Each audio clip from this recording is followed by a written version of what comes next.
एक ऐसा शहर जो माता सरयू के लहरों में अपने ऐतिहासिक धार्मिक गौरव को समेटे हुए है, जहाँ की पावन धरती पर मर्यादा पुरुषोत्तम भगवान श्री राम का जन्म हुआ। एक ऐसा शहर जहाँ का पग पग धाम है और हर एक पल राम नाम है। नमस्कार साथियों, आज हम बात करने वाले हैं अयोध्या के 7 सबसे दर्शनीय जगहों के बारे में। तो चलिए बिना किसी देरी के शुरू करते हैं। 7वें पे आता है कनक भवन। साथियों, त्रेता युग में यह भवन सोने का भवन था, जिसके बारे में ऐसी मान्यता है कि जब भगवान श्री राम माता सीता से विवाह करके अयोध्या आए, तब रानी कैकेयी ने माता सीता को यह भवन मुंह दिखाई में दिया था। रामनवमी के मौके पर इस भवन में भगवान श्री राम का जन्मोत्सव बड़े ही धूमधाम से मनाया जाता है, जिसमें लाखों भक्त आते हैं। ऐसा भी कहा जाता है कि द्वापर युग में भगवान श्री कृष्ण अपनी पट रानी रुक्मणी के साथ अयोध्या आए थे। जब वह कनक भवन आए तो उन्होंने इस भवन की जर्जर हालत को देख करके इसका रिनोवेशन कराया। इस भवन का एक एक कोना वैभव और संपन्नता की कहानी कहता है। आज भी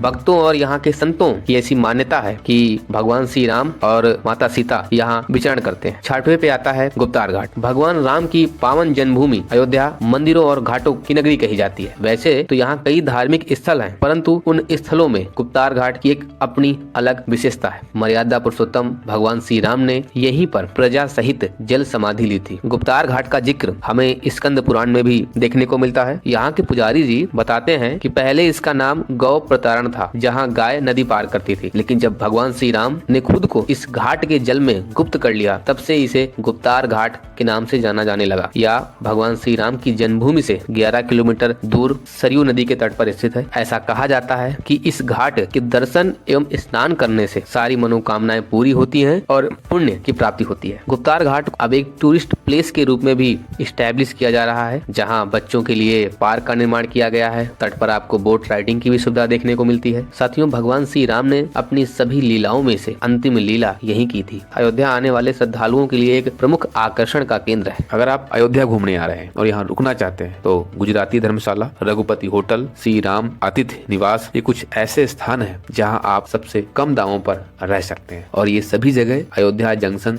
से मात्र कुछ दूरी पर ही स्थित है। 5वें पे आता है मणि पर्वत। अयोध्या में स्थित एकमात्र पर्वत जिसका भारतीय सनातन संस्कृति में ऐतिहासिक एवं धार्मिक महत्व है। रामायण में इस बात का उल्लेख है कि जब लक्ष्मण जी को मेघनाथ ने युद्ध में घायल कर दिया, तब हनुमान जी संजीवनी बूटी लेने के लिए गए और लौटते वक्त जब आकाश से गुजर रहे थे, तब भरत जी की उन पर नजर पड़ी और एक विशाल काय आदमी को देखकर भरत जी ने दुश्मन समझकर हनुमान जी पर वार कर दिया, जिससे हनुमान जी संजीवनी बूटी के साथ अयोध्या की भूमि पर गिर पड़े। जब हनुमान जी ने उन्हें बताया कि वे श्री राम जी के भक्त हैं और लक्ष्मण जी के लिए यह संजीवनी बूटी लेके जा रहे हैं, तो भरत जी ने उनसे माफी मांगा, और जब इसके बाद हनुमान जी या संजीवनी बूटी लेके गए तो ऐसा माना जाता है कि उनके साथ पूरा पहाड़ था और उस पहाड़ का कुछ हिस्सा यहाँ रह गया। यह पर्वत 65 मीटर की ऊंचाई पर स्थित है। पर्वत का मंदिर दोपहर में बंद रहता है। यदि आप जा रहे हैं तो सुबह और शाम को जाएं। 4थे पे आता है राम की पैड़ी। अयोध्या को मंदिरों और घाटों का शहर कहा जाता है, जहाँ हमें 5000 से अधिक मंदिर और 51 घाट देखने को मिलते हैं, और उन्हीं में से एक है राम की पैड़ी, जहाँ हमें कई घाट देखने को मिलते हैं। यह वही स्थान है जहाँ हमें दीपावली के पावन मौके पर अयोध्या का भव्य दीपोत्सव देखने को मिलता है, जिसमें लाखों की संख्या में लोग आते हैं और हर साल यह दीपोत्सव अपना ही रिकॉर्ड तोड़ता है। ऐसा माना जाता है इस स्थान पर भगवान श्री राम ने अपने पैर रखे, इसलिए इसे राम की पैड़ी के नाम से जाना जाता है, और भगवान श्री राम इसी पैड़ी पर स्नान भी करते थे। राम की पैड़ी में घाटों की सीढ़ियों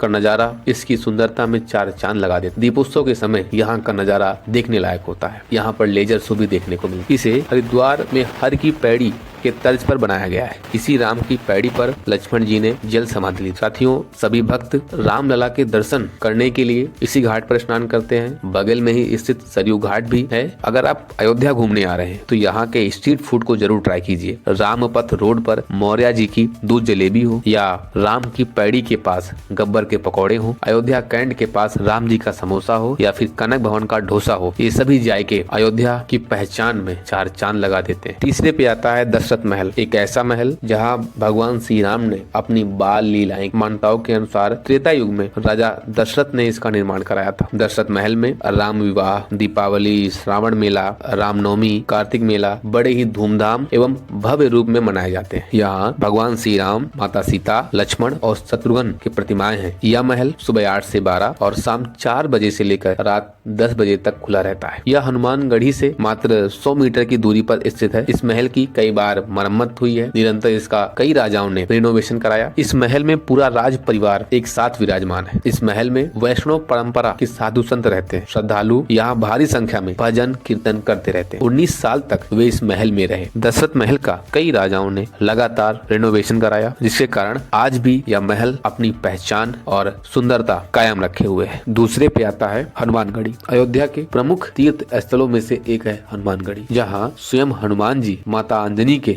गोद में बैठे हुए विराजमान है। हनुमान जी को अयोध्या के कोतवाल के रूप में जाना जाता है। अयोध्या की ऐसी प्रथा है या फिर ऐसा माना जाता है कि भगवान राम के दर्शन से पहले हनुमान जी के दर्शन करने होते हैं। हनुमानगढ़ी में दर्शन के लिए कुल 76 सीढ़ियों को चढ़ना पड़ता है। माना जाता है कि जब भगवान राम हनुमान जी के साथ लंका विजय करने के बाद अयोध्या आए, तब से हनुमान जी यहीं रहने लगे, जिसके कारण इसे हनुमानगढ़ या हनुमानगढ़ी कहा जाने लगा। इसको लेकर यह कहानी है कि नवाब सुजाउद्दौला की शहजादे की जान महंत अभय राम जी ने हनुमान जी के चरणामृत का जल छिड़क कर बचाया, जिसके कारण नवाब ने खुश होकर इस मंदिर का पुनर्निर्माण कराया। यह मंदिर सुबह 5 बजे से लेकर के रात 10 बजे तक खुला रहता है। यहाँ पर हनुमान जी की एक गुप्त आरती होती है, जिसके बारे में सिर्फ पुजारी ही जानते हैं। नंबर 1 पे आती है रामलला की पावन जन्मभूमि, जिसके लिए हम सभी को 500 वर्षों तक संघर्ष और इंतजार करना पड़ा। लेकिन 22 जनवरी 2024 को भगवान श्री राम का यह मंदिर भक्तों के लिए खुलने जा रहा है। हम सभी जानते हैं कि भगवान श्री राम का जन्म अयोध्या में हुआ। उनके जन्म स्थान पर एक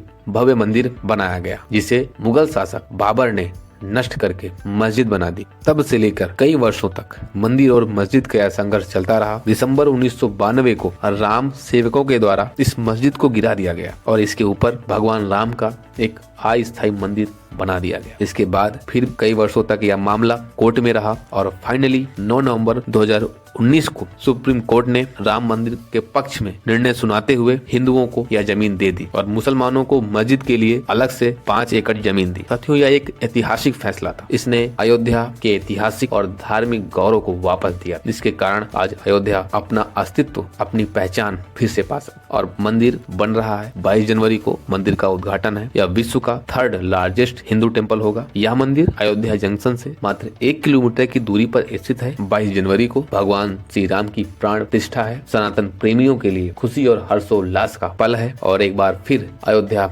अपने भगवान श्री राम के स्वागत के लिए सज रही है। भगवान श्री राम का यह मंदिर नव्य, भव्य और दिव्य होगा। वर्षों की प्रतीक्षा के बाद अयोध्या अपने गौरवशाली इतिहास को पुनः प्राप्त करेगी।